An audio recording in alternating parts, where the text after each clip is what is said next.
কবরস্থানকে সালাম দেই, আবার অনেকেই সালাম দেই না। অনেকেই দুনিয়াবি কথাবার্তা বলতে বলতে চলে যায়, আবার অনেকেই সাময়িক সময়ের জন্য স্তব্ধ হয়ে যায়, আবার অনেকেই কবর দেখলে ভয় পাই। কিন্তু অধিকাংশ মানুষ কবরকে যেভাবে ভয় পাওয়ার কথা আমরা সেভাবে ভয় পাই না। অনেক মানুষ আছে কবরস্থানকে ভয় পায় এই জন্য যে কবরের মধ্যে জিনরা থাকে, কবরের মধ্যে ভূত থাকে, কবরের মধ্যে অন্য কিছু থাকে। এই চিন্তা চেতনায় তারা কবরস্থানকে ভয় পায়।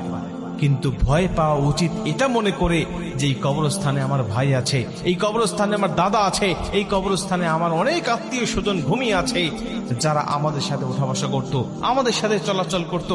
আজকে আমি দিব্যি এই রাস্তা দিয়ে চলাচল করছি, কিন্তু তারা এই কবরস্থানে শুয়ে আছে। একদিন আমার মতো অনেকেই এই রাস্তা দিয়ে ঘুরে বেড়াবে, কিন্তু আমি তাদের মতো এই কবরস্থানে শুয়ে থাকবো। আমি আর এই রাস্তা দিয়ে হাঁটতে পারবো না।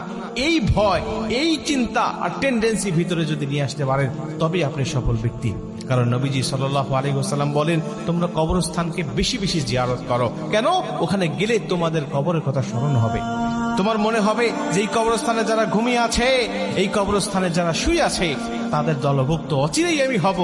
এবং ওই কবরস্থানে আমাকে কিছু প্রশ্নের সম্মুখীন হতে হবে। ওই কবরস্থানে যদি আমি ভালো কাজ করে যেতে পারি, ওই প্রশ্নের উত্তরগুলো সঠিকভাবে দিতে পারি, তাহলে আমার ঠিকানা হবে জান্নাত। আর যদি না দিতে পারি, তাহলে এই কবরস্থানটা হবে আমার জন্য জাহান্নাম।